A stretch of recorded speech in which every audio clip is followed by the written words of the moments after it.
भाजपा सरकारमध्ये राज्यसभेवर नियुक्त झालेले रामराव वडकुंत्रे यांचा के रविदादा यांनी केला सन्मान।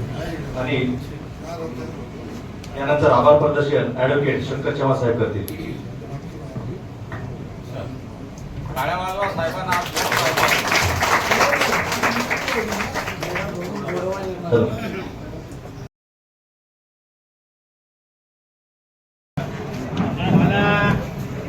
राज्यसभेचा सदस्य माननीय देवेंद्रजी फडणवीसांनी आश्चर्याचा धक्का दिला। माझ्यासारख्या सर्वसामान्य कुटुंबाला कधीच वाटलं नव्हतं की मी राज्यसभेचा या एवढ्या मोठ्या देशाच्या उच्च होस्टमध्ये जाईल, परंतु काहीही माहिती नसताना अचानक मला माननीय या राज्याचे देवेंद्र फडणवीस साहेब असतील, देशाचे मोदी पंतप्रधान असतील, आमचे अमित शहाजी असतील, नवीन नबी असतील, या ठिकाणी रवींद्र चव्हाण असतील, बावनकुळे पैसा असतील, यांनी माझ्यासारख्या सर्वसामान्य माणसाच्या कामाची पावती देऊन मला जनतेचा आवाज उठवण्यासाठी देशातल्या उच्च हाऊसमध्ये मला संधी दिली। त्याबद्दल तुमच्या मार्फत मी माझ्या पूर्ण सृष्टीला धन्यवाद देतो आणि त्यांना एवढंच शब्द देतो आपल्यामार्फत, आपण जो विश्वास माझ्यावर टाकला तो सार्थ केल्याशिवाय मी राहणार।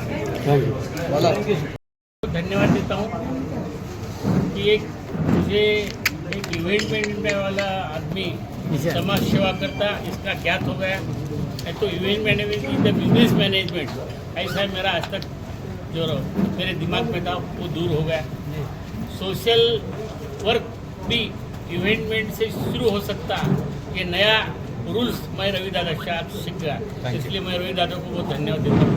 रहा सवाल मेरे पक्ष सृष्टि ने, फिर वो देश के मोदी साहब, माननीय अमित शाह जी, हमारे राष्ट्रीय अध्यक्ष नवीन जी नबी, हमारे इस राज्य के कर्तव्य दक्ष और लोकप्रिय मुख्यमंत्री माननीय देवेंद्र फडणवीस, आमचे रवींद्र जी चव्हाण प्रदेशाध्यक्ष, माननीय बावनकुळे साहब, उन्होंने मेरा जो ग्रामीण भाग का काम देख के मेरे जैसे सर्वसामान्य कार्यकर्ता को इस देश के जो उच्च हाउस बोलते, जो राज्यसभा बोले तो वरिष्ठ सभागृह जिसको बोलते, उसमें बैठने की और लोगों की सेवा करने की संधि उपलब्ध करके दिए, इसलिए मैं उनको धन्यवाद देता हूँ, उनका शुक्रगुजार हूँ। और उसके बाद उन्होंने जो पद दिया वो पद गोर दलित के लिए, जो जमीन से जुड़ा आदमी के लिए, उसको न्याय देने के लिए वो पद का मैं जरूर उपयोग करूँगा। इतना ही अपने मार्फत आप जनता को मैं आश्वस्त करता हूँ। खासकर हम लोग आपस में एक दूसरे को मराठी करते हैं, पर हमारे मराठी से लेकर दिल्ली के तख्त पे बैठे आदरणीय पंतप्रधान मोदी साहब, अमित शाह साहब ने और उनके सारे कैबिनेट ने महाराष्ट्र को हमारे नज़दीकी, हमारे आम आदमी की सेवा करने वाले, गरीब से गरीब की पीड़ा सुनने वाले एक शख्सियत को खासदार बनाया जो आपके साथ बैठे हुए हैं। और इन्होंने खुद स्टेटमेंट दिया है कि ये खासदार कैसे बने, इनकी पढ़ाई लिखाई क्या क्या हुई। उसके साथ इन्होंने अभी सोचा है कि ये खासदार के आने के बाद, मैं तो खुद बोल रहा हूँ कि ये आने वाले दिनों में आज सेंट्रल कैबिनेट में बैठ जाए, ये हमारी दिली इच्छा है।